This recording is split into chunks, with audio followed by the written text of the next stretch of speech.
शाढ़ी चोरी करुले युवक धरीदेले लोके अभियुक्त को पुलिस को जीवा देले लोके एमती एक घटना घटी बौद्ध जिला सदर महकुमा आदर्श कृषि बजार परिसर में रही बुणाकार बजार साप्ताहिक भाव में प्रत्येक रविवार उक्त स्थान में बौद्ध जिला समेत अन्य जिलार बुणाकार माने उच्चमानर शाढ़ी आनी बिक्री करते तेज विभिन्न समय एठारू शाढ़ी चोरी होता बारंबार अभियोग होइआसुछि।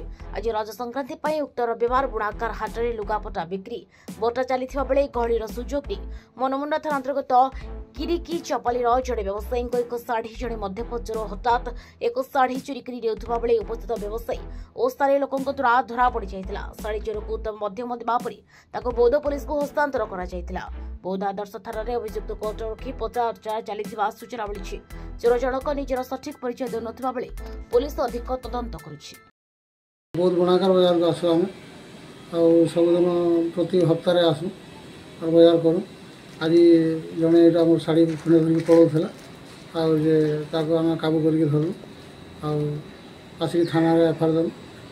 थाना बाबू कहले तार किसी डिसाइड करावा और तुम पिटा मरा कहीं कर कहले आज्ञा आम ना पिटी मारे पब्लिक से पिटीज तो ठीक अच्छे आम तार समाधान करना बोले कहले बहुत अनेक थर हो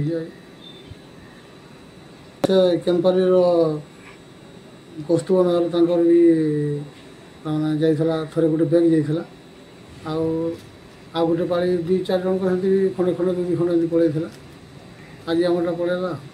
प्रस्ताव यदि प्रशासन चाहवा जे आमको तमाने बाजार किसी प्रोटेक्शन ने बेले आम उपकृत हूँ।